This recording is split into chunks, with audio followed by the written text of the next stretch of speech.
afternoon, everyone. Welcome to our TeachMeet today on job hunting support. Today, we are going to be focusing specifically on interviews. So I also want to say I hope you're having a great day and enjoying the sun, if there is sun near you, because we definitely are here. This session is going to be specifically focusing on interview questions. So my colleague Ash and I will be covering different topics that you may come across when you are having an interview for a teaching position. So we'll be covering interview questions relating to suitability of the role that you are applying to as a teacher, the school and its staff, teaching and learning. We'll be also looking at inclusion and SEN, classroom and behaviour management, and also safeguarding. So this session, we aim for it to be around 40 minutes, and there will be time for some questions at the end using the Q&A box, as Ellen explained. So just before we get started, I'm just going to introduce myself. So my name is Matisha, and I was a teacher for 7 years. Throughout my time in school, I taught Key Stage 1 and Key Stage 2, and I spent 3 years teaching in Year 6, which was also my training year, my NQT year at the time, that's what it was called. And I also have some experience in supply teaching as well. At Twinkl, I'm part of the Trainee Teachers and ECTs team. I create videos for our YouTube channel, and I support trainees and ECTs on our Facebook groups and also in CPD sessions just like this one. So our goal is to provide you with all the support, advice and guidance that you need to make a flying start into your career in teaching. And I'm just going to pass it now over to Ash, who will introduce herself. Hello, my name is Ashley. I'm also a former primary school teacher who taught in both Year 4 and Year 5. I've also been a supply teacher and a one-to-one learning support assistant. So I work alongside Matisha and the others in the Trainee Teachers and ECT teams at Twinkl, where I host a podcast, lead the TikTok channel and create new resources for trainees and ECTs. And I also do Instagram as well.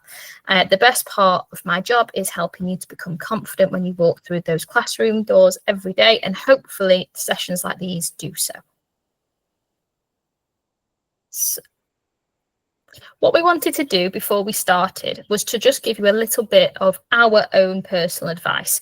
So we as a team have put together our top tips for interviews and what we did when we were interviewing for teaching jobs. So for example, Hannah, she found creating mind maps and bullet lists, bullet points with keywords and ideas helped her to create her responses to questions without them sounding too rehearsed. So she looked at different questions and made sure to write down key examples. Matisha always made sure that she read the last few newsletters on the school website so that she could talk to the school about things that they've recently done, and it gave them a good impression of her and made it, show that she was interested in the school. Harriet liked to get in contact with the school before planning the practical teaching section of the interview. So she would ask them if there was any specific needs for the children that she would be teaching, what their prior knowledge was, if there's, what equipment was available to her to make sure that she was working on a compatible device. Myself, I personally did the same thing as Hannah. I would create mind maps of questions that I expected to be asked. There was always a safeguarding question, so I would make sure that I had lots of examples down there. I would even initial some children's names, so that might jog my memory of a specific incident, and I would sit there before the interview and I'd just go over it so it was nice and natural when I was in the interview room.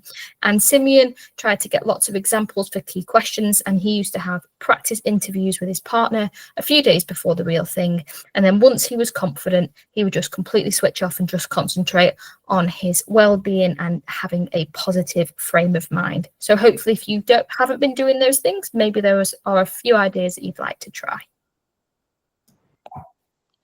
Right, thanks, Ash. So the structure of this session is that Ash and I will be taking it in turns to go through each of the sections I mentioned earlier, and then we will then explain to you how we would then answer a specific question related to that.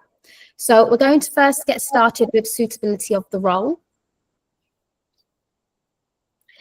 So suitability of the role. So these types of questions want to know about you and who you are as a person. So these are an example to explain your strengths and your weaknesses, and why you are the right person for the job. So the school is trying to find out who you are, what your personality is like, and whether you're going to fit in the school. You want to be as honest as possible, because you don't want to end up in a school where you don't have similar values or beliefs, or you don't feel like you're going to fit in. So try and be as honest as you can in these questions.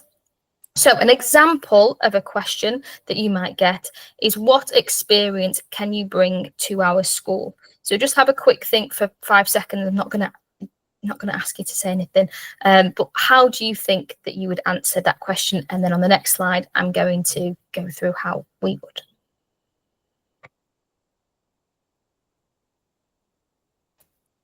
Okay, so the 3 things that you're going to be wanting to talk about. The first one is your previous employment. So try and think of any of the transferable skills that you may have gained from your previous employment and how they can help you to be a successful teacher. So for example, for me, I used to work in restaurants a lot before I became a teacher. I was a waitress, I was a barmaid, I did everything to do with restaurants and pubs. And that gave me some valuable skills that are transferable to teaching. So I always used to mention those. So I used to talk about the communication skills that I gained from that. I used to have to communicate with lots of different people, different ages, backgrounds, ethnicities. I used to have to speak to the members of the public. I had to speak to suppliers, all of these different people. And I used to be able to learn to communicate in different ways. That is true for teaching, as you are going to be speaking to lots of different outside professionals. You're going to be speaking to parents, you're going to be speaking to children, colleagues. So that's a fantastic thing that you can bring up in your interviews if you've got the experience of communication skills. It also taught me flexibility and adaptability. So I used to mention that as well. No shift was ever the same. No day as a teacher was ever the same. So I used to look for comparisons there and mention those. It would also be, a sense of responsibility. I've always worked. I've worked since I was 16. I'm a hard worker. So again, I would bring up all of those things from your previous employment. If you haven't ever had an official job, but you've volunteered, I would bring those up and talk about those. The next one that you want to be talking about is your placement experience. So you want to be discussing any key learning experiences you have gained from your teaching placements and how your knowledge has shaped your teaching ethos and personality. So you want to be talking about your 2 different placements, or maybe more placements that you've had. I personally worked in year 2 and year 6, so I had a lot of experience of actually SATs, which was quite different to other trainees who didn't have placements in those sort of key SATs years. So I would be talking about those, class sizes, different things like that, size of schools. You want to be talking about all those things and what that has built you up as a teacher. And then the third, and I would argue one of the most important, is your special skills, your talents, your interests. What makes you you? Do you have any talents or passions that you could bring to the school? Do you sing, play sports, or play an instrument? What traits have these given you, and can you bring them to the role? So again, just for me personally, to show you how I would answer this, I have always played football, and when I was applying for teaching positions, female footballing, women's football wasn't as popular as it is now. So I used to really advocate for that and just generally getting girls involved in sports. I would talk to them about that. That ended up me running a lot of clubs on my placements. It would also end up me running clubs when I was employed as a full-time teacher. And I used to talk about wanting to be a role model for young girls to see that, you can get messy, you can get sweaty in playing sports. So I would bring that up. It shows who I am as a person. But again, if you love reading, you could be talking about how you would want to be passionate about a school library or getting children to learn to read for fun. If you have play an instrument, do you want to set up a musical club? If you love gaming, do you want to bring a gaming club? Anything that you can think of, if you have a think about how you can twist it to show that employing you is going to bring all of these skills into their school, the school's going to be interested in you and hopefully you'll fit in. That was great, Ash. Thank you. I always find I learn so much about you when we do these things. Right. So that was for the suitability to the role. So now I'm going to move on to the school and staff. So during your interview, you will most likely be asked about how you have interacted with both staff and parents previously in a school setting. So this is a perfect opportunity for you to highlight how you are a collaborative person, a collaborative teacher, and how you can build positive relationships.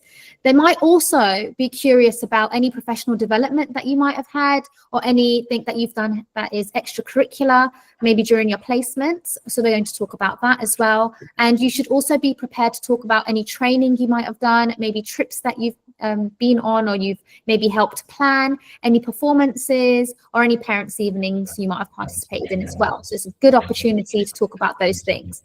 So we're going to look at this question. So how would you get more parents involved?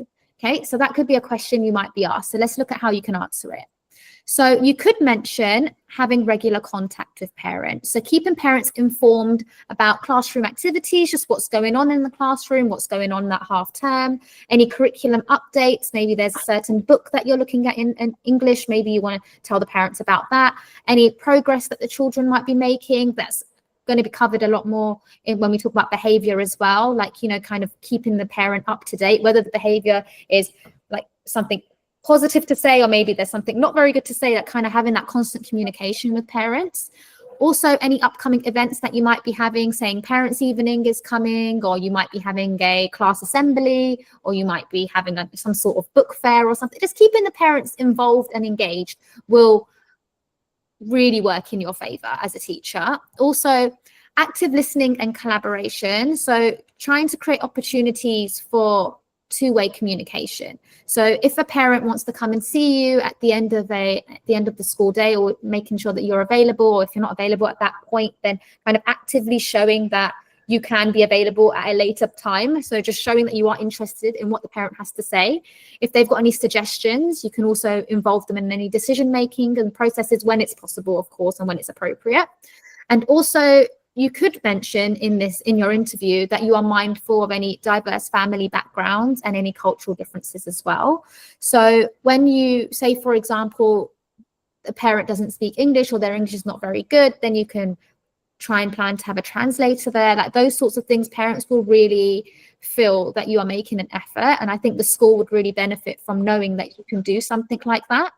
Also, providing any translated materials, which Twinkl is very, very good for. We've got lots of translated materials if you ever need it, and offer like flexible participation options where possible as well. So that's really good. What I mean by that is that, you know, if a parent is working and they cannot attend a meeting at a certain time, then you can arrange to see that parent at a later date. It's always possible to just try and be as flexible as you can to accommodate for these things. So that is how you may want to answer how you would get more parents involved. Okay, the next one that we're going to be looking at is the teaching and learning. So this is the nitty gritty of the interview, really. So these questions are trying to establish your standards as a teacher. What do you believe is excellent teaching? How do you personally believe that you can raise standards? These questions are also trying to understand what type of teacher you are. So you're going to try to continually improve and what you believe are important aspects of teaching. And that is going to be very unique to you and your style of teaching and what you believe in. These questions are usually in line with the teaching standards, so make sure you think of examples and keywords for each standard. So an example of a question you might have is, how do you adapt your teaching methods to benefit all students? So again, if you want to have a think about how you would answer it, I'm going to go through how I have in the past and how we would recommend you answering it. So you want to be thinking about all of the different ways that you can adapt. So obviously that is the key word in that sentence, in that question. So you could be mentioning adapting through teacher input. Do you start the children off with work whilst others are watching from the board? Watching the board for a different task, for example? Are all children completing the same resources, or are the resources adapted to meet all students? You want to be thinking about specific examples for these.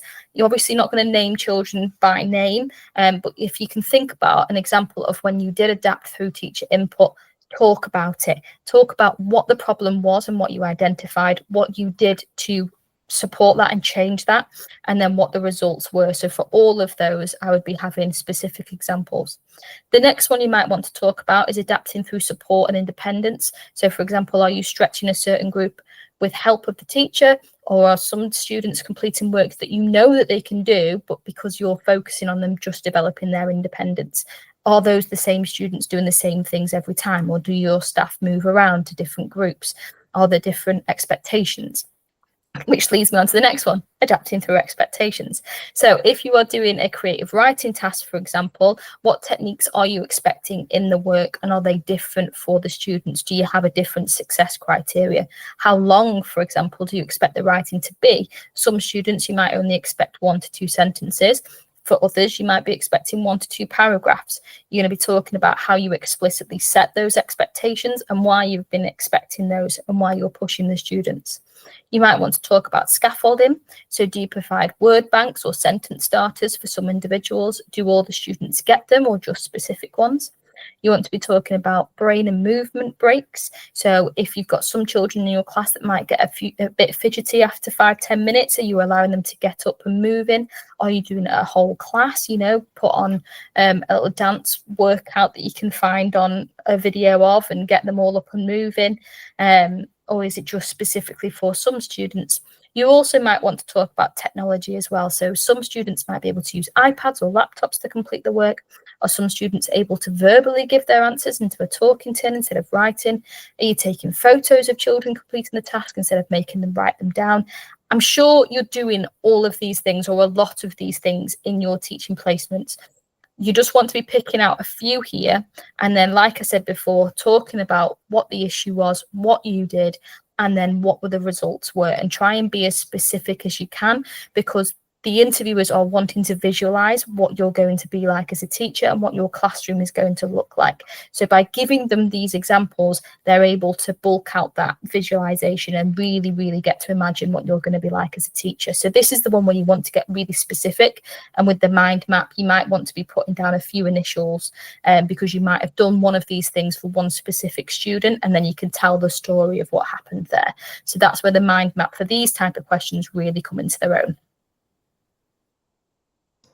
That's really great, Ash. I really liked when you said giving specific examples, obviously not naming the child by name, but using specific examples is really good, because once you say something like, oh, I used scaffolding, they might say, well, can you give us an example of how you used scaffolding? And that would be perfect then you can then say the example that you had thought of before when you were preparing.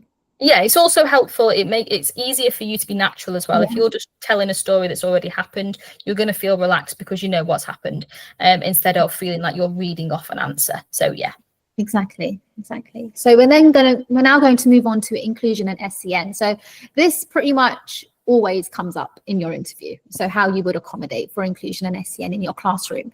So inclusion and SEN, they're two very important concepts in primary education, and they work together to create a learning environment where all children, regardless of their abilities or needs, can thrive. So inclusion means that all children have the right to be educated alongside their peers in mainstream classrooms wherever possible. So this means you are providing all children with the support and resources that they need to access the curriculum and also participate fully in school life. SEN stands for special educational needs. Children with SEN have learning difficulties or disabilities that make it harder for them to learn than their peers. So they're going to expect you to know this, and they're going to expect you to be able to demonstrate how you are going to accommodate for this as a teacher. So let's have a look at the question. The question is, what is an inclusive classroom? So I'm going to explain how I personally have answered this in the past, as well as members of our team as well. And we've kind of just put all of our answers together. So I would say that I would ensure that my classroom is welcoming with diverse representation. So the kind of images that I use in my classroom, as well as the posters and the books, reflect all of the different cultures, backgrounds, and abilities of the children in my class, so everyone feels represented. I would also make sure that I use a variety of different teaching methods. So this could include discussions, group work, maybe hands-on activities, and also technology-based learning. What Ash mentioned before about kind of the ways that you would adapt your teaching style really comes in handy for this.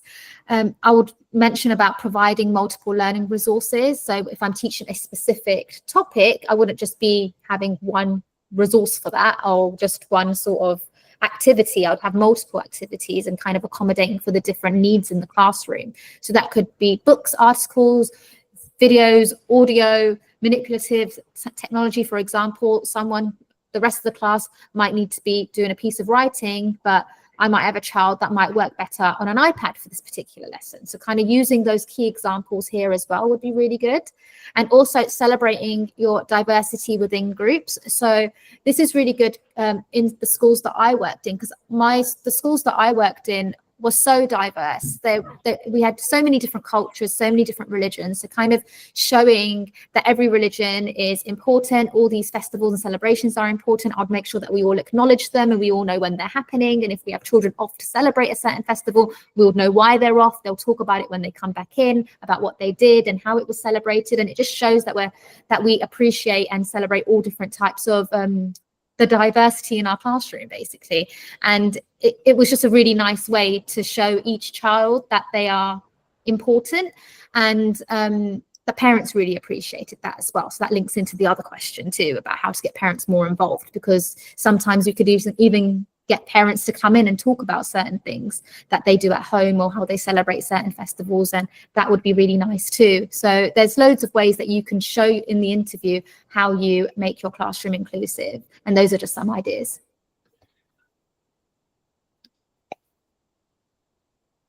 Okay, the next one that we're going to be going on to, thank you for that, Matisha. It's brilliant to look at how you can, do all of that and really incorporate lots of different aspects and different backgrounds into your classroom. So definitely be hopefully writing some notes down of those. So we're going to be moving on to behaviour and classroom management.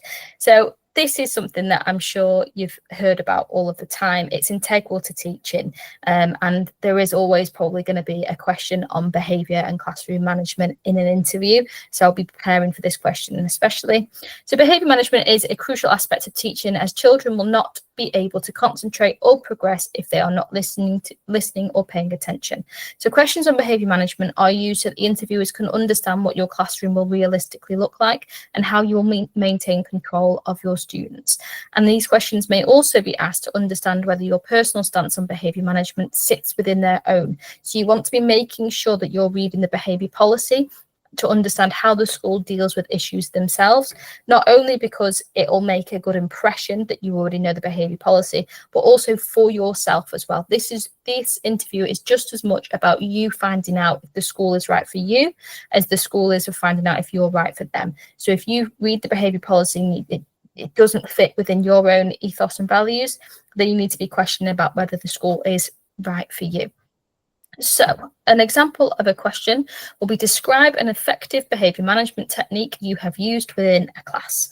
So again, hopefully your brain is now whirring with all of the different techniques that you've used. I'm going to talk about two that I used and talked about in previous interviews, just to give you an idea, and you might want to take them on board as well. So the first one that I did was quiet critters. This was when I was working in year 2, and it was my final placement. So the issue that I had in that year 2 classroom was low level disruption. They were a fantastic class. They were lovely. They got on really, really well. Just the problem was when they were working, there was just too much chatter. And even though they were being quite quiet, with all of them doing it, it was quite a loud environment and children weren't able to concentrate. So to stop this, I created these little creatures that my mum loved because she's into crafts. And they were basically a big pom-pom with googly eyes on them and little felt feet. So little monsters, little critters. And the story behind them was that the quiet critters came out when the students were quiet, but they were scared of noise, and if it was too noisy, they'd all go away. The student had there was enough for one each, so every student could have them, but if they were being too noisy, they would get a warning. If not, the quiet critter would go away, and it would come out again when they were quiet. It was fantastic. It worked brilliantly. They were so caring. They became really responsible for them, and they just loved them. And they really wanted them out to sit next to their desk, next to their work. So they were really, really careful not to scare the little creatures away. That worked for me. I talked about it. The interviewers enjoyed the story. But yeah, the next one that I used was with my year 5 class. So they were slightly older. I don't think the quiet critters would have quite worked. And the issue that I was having with that class was quite different. They were struggling with being nice to each other and working as a team and being a bit of a community. There was quite a lot of issues going on in playgrounds and different things and just being mean. So I wanted to really bring the class together. So I identified that problem, and I then created team point system where they were sat in tables and would receive points for being kind, helping each other, and generally being supportive of each other. I made sure that they were involved in the rules and what they would get points for, so they all knew.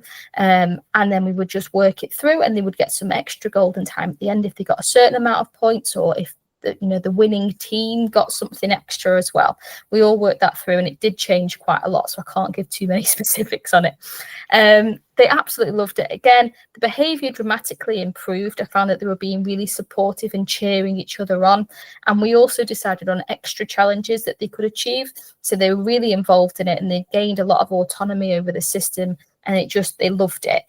They would roll the dice to see if they could double or lose their points. It got really quite creative, and it got a lot to deal with, but they loved it, and they were old enough to deal with it. So those were 2 behaviour management techniques that I used within my class. If you haven't established your own ones specifically, if you are a trainee and you've just been following your mentor's behaviour management or your school-wide systems, that's absolutely fine. Talk about those. If it's your mentor's technique but you've been implementing it, you've still been doing it. So you still want to be talking about why it works, what problems you've been facing, how you've solved those issues, and what solving the issue, what that looks like. So for me, with the quiet critters, the children were a lot more quiet, and they were really caring towards the quiet critters. For the team points, the class became a community, and they were cheering each other on, and they were working together. Those were the results of the behaviour techniques. So you really want to be thinking, again, what was the issue, what did I do, and what were the results, and try and think of an example that you can talk about specifically. I really like that, especially the quiet critters one. That was really nice. I can imagine them, imagine your year 2 class really engaging with that. That's such a good idea, actually. It was very, very cute. I think I got it off Pinterest in the end, but yeah, I won't tell anyone about that. So many ideas. That's really good. I really thought that was a good one. Right, let's move on to our last topic. Okay, so this is safeguarding. Safeguarding always comes up. Okay, I would say, I don't think I've ever heard of a teaching interview where there hasn't been one safeguarding question. It always comes up. It's so important. All the topics are important. Safeguarding is one of the most important things that you could talk about in your interview. So it's really important that you are prepared to answer this very well. Okay, so you need to show confidence when you answer a question on safeguarding, because you don't want to show that you're uncomfortable in any way with having to deal with a difficult situation, because they could come up at any time, any part of the day. You just don't know when a safeguarding issue is going to occur, and you need to be ready to deal with it, and you need to show that you are ready to deal with it. So it's really an important issue in schools. You would have safeguarding training every year, and your employer would want to know that all of their teachers are fully prepared to deal with any safeguarding issue that might come up in the classroom or outside the classroom or anywhere in the school setting. So the question is what can you tell me about safeguarding? It's a very broad question. You can literally answer this in any way. So I'm going to give you some ideas of how you can answer this question. Okay, so you could talk about what safeguarding is. So you could say safeguarding children refers to the process of protecting children from all forms of harm, abuse, and neglect. You can also talk about what safeguarding means to you as a teacher, as an individual. So you could say that it's paramount to me as a teacher. It ensures a safe and positive learning environment where children feel valued, respected, and protected from harm. You could talk about what, as a teacher, what you understand about safeguarding, what your responsibility is. So you could say that you understand that it's your responsibility to safeguard children, and that you make sure that you are familiar with the school safeguarding policies and procedures, because they will have one in place. Whether you will have access to that before your interview, I'm not too sure. You could always ask for it, or you could ask for it there and then, or you can just use an example of what the safeguarding policy is in your placement school or in a school that you've previously worked at. You could say that how you've followed that. One thing I did want to mention is don't use specific examples in this case. In other cases, you will do. You might use a specific example, but you probably won't want to use an actual scenario that's happened. You probably wouldn't want to do that. But you can still say that maybe something had happened and you were able to talk to the safeguarding lead and you put it on my concern or whatever process you use in your school. You can say what you do as a teacher if a child was to disclose something to you. So you could say that you actively listen, you avoid judgment, and you follow the appropriate reporting procedures. And you could say that this includes knowing when to consult the designated safeguarding lead and how you would know when it's appropriate of who to go to at that point. When you would, if you would involve parents or guardians, and how you know when to involve them, and also what other colleagues you might need to talk to if a child needs to be kept safe at any point. So who you would need to consult with, maybe your TA in the classroom, maybe you'll need to talk to the lunchtime staff or something like that. And one thing that I always mention whenever I'm asked anything about safeguarding is the TED acronym. So you may have heard of this or you may have not, but it represents tell, explain, and describe. And it's a very helpful tool when you're asking clarifying questions about a child's disclosure. So if they've told you something, so it encourages them to use open-ended responses and allows the child to share information with you without leading questions. And that's quite important as well, to make sure that you're getting the information from the child without asking too many questions. So those are the kind of things that you can mention if you are ever asked about safeguarding, which you will be. So it's good to be prepared in all sorts of safeguarding questions that you could be answered. So I'm hoping that I've covered majority of things on this slide. Thank you, Matisha. So to end, we just wanted to talk about questions that you could be asked, that you could ask at the end of an interview, as this is something that we're commonly asked, and people reach out to us to say, what do I do? They're asking me to ask a question and I don't know what to ask. You may have some very specific questions. Again, like we were talking about, being unique and having your own interests, you might have something that's very, very specific to your interests. I always asked about the sports provision. I just always did. And if they went on, if they did, I can't think of the word now, but if they went on tournaments and different things like that, I would always ask that. You may ask about school libraries, you might ask about musical budgets and things like that, if they've got instruments.